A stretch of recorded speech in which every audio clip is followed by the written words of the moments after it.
आपके मुल्क में भी शियाओं को मारना बुरी बात नहीं समझी जाती है। इसलिए जो मुसलमान आपको ज्ञान देते हैं Islam is a religion of peace, हमारे यहाँ कोई जात पात नहीं होता, तो कहना ये 72 क्या हैं, 72 क्या है ये, हम पूछते नहीं हैं। शिया जो है जब सुन्नी नमाज पढ़ लेता है उसके आधे घंटे बाद जाता है पढ़ने। मस्जिदें अलग हैं, और एक आपने उनका, उसको आप फेस्टिवल नहीं कह सकते, उनके गम का दिन होता है जब वो मुहर्रम मनाते हैं। हमारे हिंदू भाई इतने भोले लोग हैं, इतने महान लोग हैं कि जिस सब्जेक्ट को नहीं जानते उसी में नोबेल प्राइज विनर है, और कोई पूरे कॉन्फिडेंस से कहते हैं। मैं जब यूनिवर्सिटी में पढ़ा करता था तो आर्ट्स फैकल्टी आप जानते हैं हर यूनिवर्सिटी की सबसे ज़्यादा नटोरियस होती है। अब क्योंकि उनको पता नहीं है, बेचारे शहर से आए हैं जो हमारे यूनिवर्सिटी से बाहर का, अब वो कह रहे हैं असलम भाई मुहर्रम मुबारक हो। भाई साहब अब उनको ये पता ही नहीं है कि ये कोई, भाई साहब ये मुबारक देने का फेस्टिवल नहीं है, लेकिन चिल्ला चिल्ला के भाई दे रहा है, 4 लोगों को और बता रहा है। तो जहां आपकी इंफॉर्मेशन नॉलेज अपने साथियों के बारे में यह हो, तो आप फिर कैसे किसी नतीजे पे पहुंचेंगे। लिहाजा इस्लाम, कुरान, ये सब एक बहुत बड़ा चैलेंज है दुनिया के लिए। पूरी दुनिया आपके न्यूक्लियर पावर को माने या ना माने, आप विदेशी अखबार पढ़िए, पूरी दुनिया आपके साथ एक बात में आपकी ताकत को मान रही है, या मान रही है कि उनकी मजबूरी है, दोनों में से कोई भी चीज आप मान लें। पूरा यूरोप कह रहा है, चिल्ला चिल्ला के कह रहा है, इस्लामिक आतंकवाद से सिर्फ हिंदुस्तान के अलावा कोई नहीं लड़ सकता।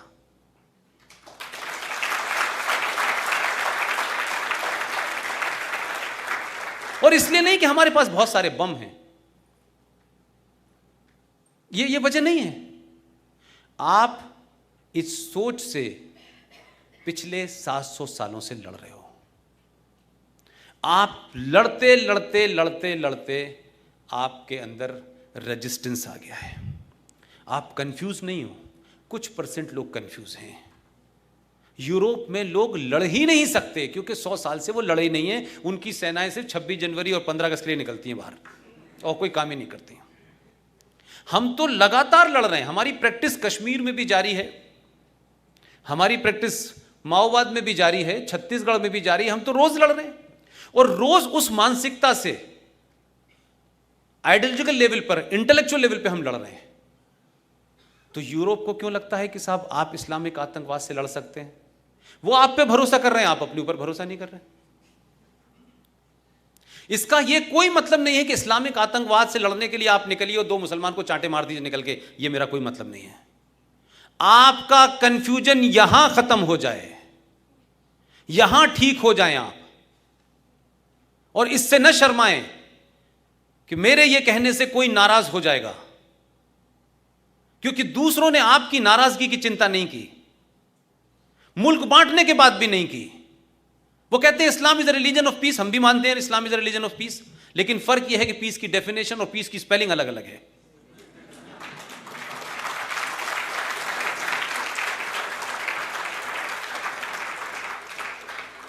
लिहाजा हम तो दुनिया के वो मुल्क हैं, मात्र 70 साल पहले ये मुल्क बटा है। किन कारणों से बटा है? और ये जब बटा है जब हमको सुबह शाम घुट्टी पिलाई गई। इस देश की आजादी में हिंदू, मुस्लिम, सिख, ईसाई सब आपस में मिलकर लड़ रहे थे, मैंने माना, इसमें कोई शक भी नहीं है। लेकिन जहां इतना भाई भाई का सैलाब बह रहा था, यकायक मुल्क बढ़ते ही 21 लाख लोग मर गए। वो हिंदू भी मरे, सिख भी मरे, मुसलमान भी मरे। ये नफरत सिर्फ इमीडिएट हो सकती है कि एक घटना घटी और आपने इतने लोगों को मार दिया। 2, 4, 10 मरते तो समझ में आता था। इसका मतलब है कि एजेंडा कुछ और था, लड़ रहे थे अपने अपने एजेंडे के लिए आप, और आपको मौका मिला, आपने काम किया। और जिन लोगों ने पाकिस्तान बनाने की डिमांड की, यह भी भारत की आंतरिक सुरक्षा को खतरा है कि जिन्होंने मांग की वो नहीं गए। उन्होंने बनवा तो दिया, गए नहीं। 5% मुश्किल से अब वो हैं, कराची में रहते हैं।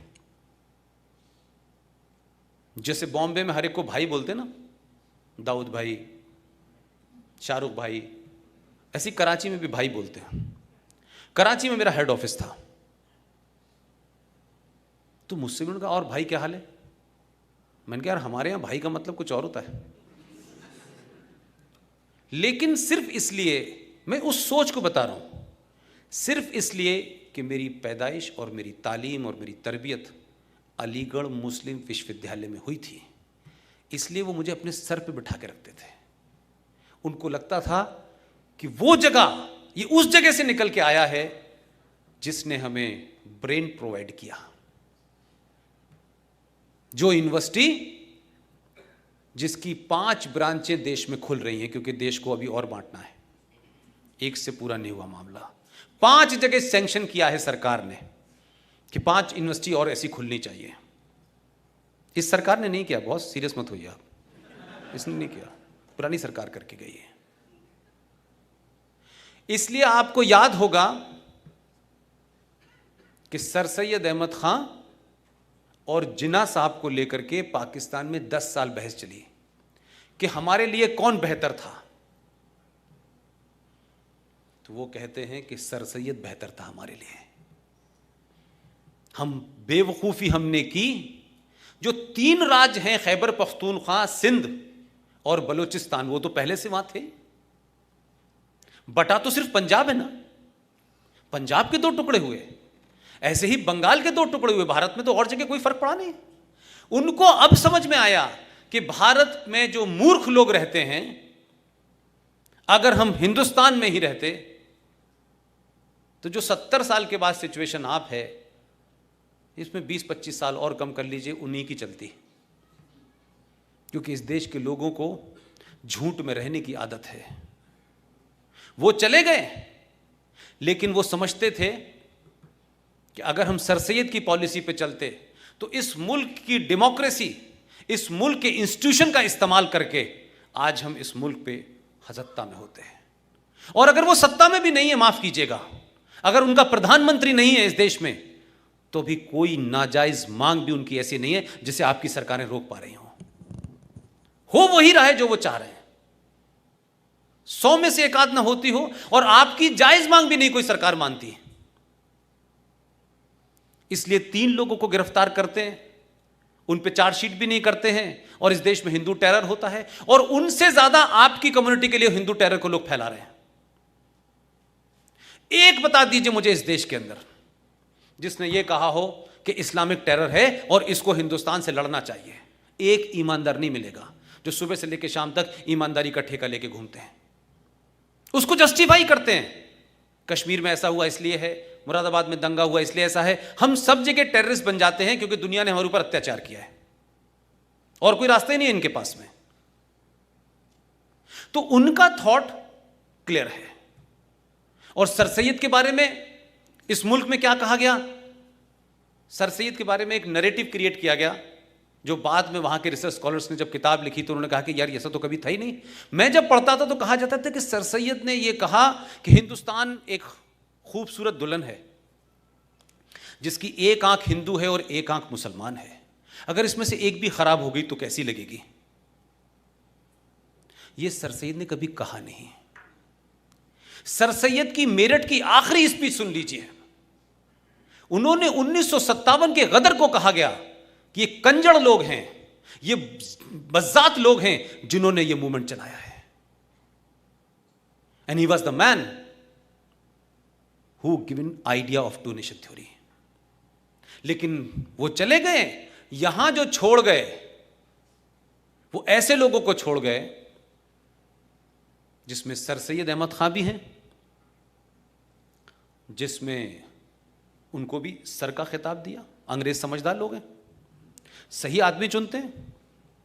हम पद्मश्री के लिए सही चुने न चुने, उन्होंने सही आदमी चुना था, उनको भी सर का खिताब दिया। और एक और थे कश्मीरी जो 200 साल पहले उनका परिवार हिंद से मुसलमान हो गए थे। उनका नाम था सर अल्लामा इकबाल। अल्लामा इकबाल ने आपके देश का तराना लिखा है, महान आदमी थे। लेकिन हम लोगों ने क्या किया है कि हम लोगों ने सिर्फ तराना हाथ में लिया और इकबाल के गुणगान करने लगे। उन्होंने एक टॉफी आपको पकड़ाई कि आप इसे चूसिए, और दूसरी कौम को पकड़ा दी। तो उनकी यौम वलादत का दिन पाकिस्तान में छुट्टी रहती है, वो उनका राष्ट्रीय कवि है। उसने एक गीत लिखा इस तराने के बाद जिसमें उसका कैरेक्टर बाहर निकल के आया, लेकिन हमने पढ़ा नहीं, हमें बताया नहीं गया। और हम, इंदिरा गांधी ने भी पूछा जब राकेश शर्मा ऊपर थे कि भारत कैसा दिखता है, तो उसने भी कह दिया सारे जहां से अच्छा हिंदुस्तान हमारा, उसने भी बता दिया। हम खुश हो गए। अल्लामा इकबाल ने दूसरा तराना लिखा, उसको कहते हैं मिल्ली तराना। मिल्लत कहते हैं मुसलमानों को, मिल्लत।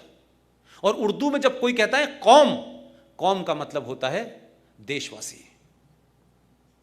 उन्होंने जो मिल्ली तराना लिखा, वो मिल्ली तराना क्या था हमने पढ़ा ही नहीं कि उस आदमी ने इलाहाबाद के 1930 में मुस्लिम लीग का जब वो अध्यक्ष चुना गया, तो उस कॉन्फ्रेंस में बहैसियत सदारत उन्होंने जो उसके अध्यक्ष के पद पे जब बैठ करके पहला भाषण दिया, उस भाषण में उन्होंने सर सैयद की बात को इंडोर्स किया और ये कहा कि जो वेस्टर्न इलाके में जो मुस्लिम डोमिनेटेड एरियाज हैं, इनको अलग बनाया जाना चाहिए।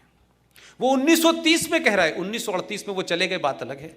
मिल्ली तराने में उन्होंने कहा चीनो अरब हमारा, हिंदुस्तान हमारा, मुस्लिम है हम, वतन है सारा जहां हमारा। हम इकबाल साहब को सर पे बैठाए हुए हैं, उनका तराना गा रहे हैं, क्योंकि हमारे यहां तो कोई तराना लिखने वाला था ही नहीं।